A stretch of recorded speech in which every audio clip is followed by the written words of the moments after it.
Welcome back to the Metronome Madness League. The horrible Hop-Ips are going up against the charming Charmeleons in round number 11.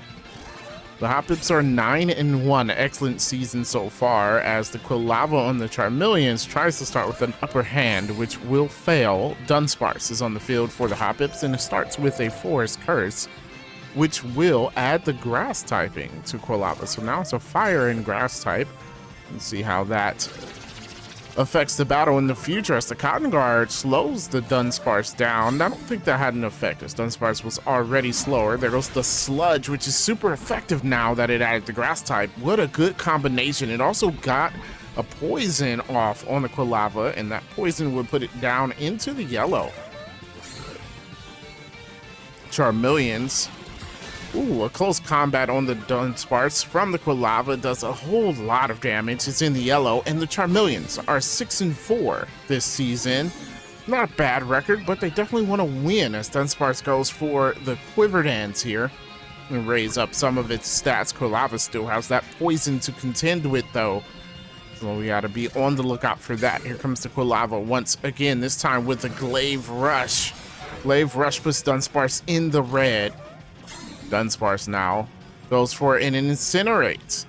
Flash Fire will cause Quilava not to take damage from that Incinerate, and in fact raise its stats up.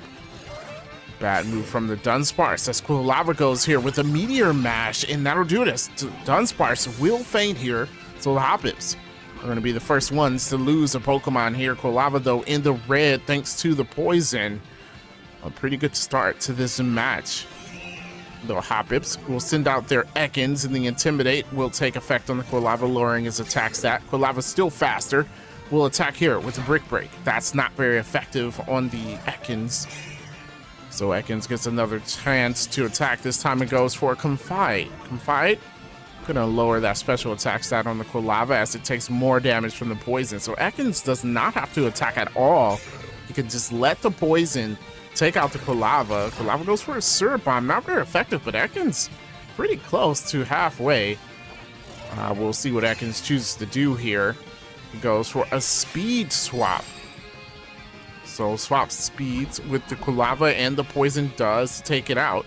So Ekans did exactly what we thought, and it waited out the poison, allowing it to take out the Quilava. However, Quilava did almost take half of Ekans' health. So that was pretty good from the Charmeleons there, but Ekans will go now against the Rockruff, and it goes for a Guillotine, which lands, and Rockruff is hit with a one-hit KO move, so the Hop-Ips immediately take the advantage here, as the Charmeleons are down to their last Pokemon now. Excellent one-hit KO move used by the Ekans, and now the Alomomola is out for the Charmeleons. It's going to Terrasilize. It will turn itself into a poison type. So Alomomola is a poison type on the Charmeleons. Ekans, of course, still faster here. Goes for a Retaliate. That does hit, but doesn't do a whole lot of damage against the Alomomola. And it takes its turn. This time it's an Icicle Crash. That does a whole lot of damage to the Ekans. It's down to 7 HP.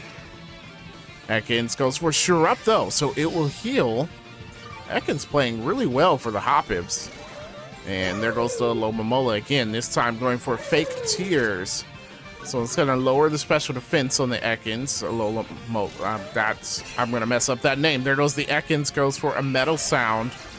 And Metal Sound going to lower the special defense on the Alomomola.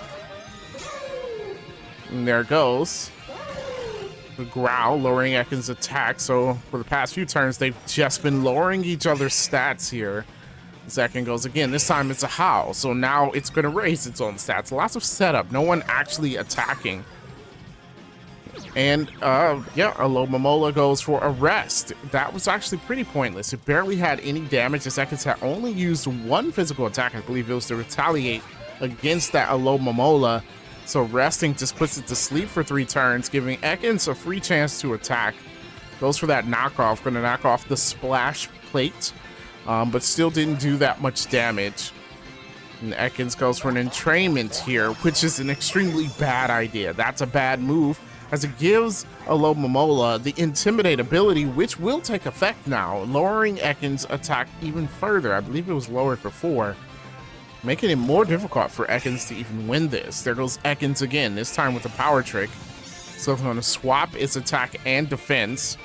Does that help it? I don't know if it does. There goes the Alomomola with an axe kick, and it's not very effective. Ekans takes that, but it is confused, and it's in the yellow right now. What the Hoppets could do here is just kind of wait out the PP of Alomomola. If Ekans can stay on the field as long as possible, it gives them the upper hand when they switch to their last Pokemon. Here comes the Alomomola here with a wing attack. Ekans hangs on with 1 HP.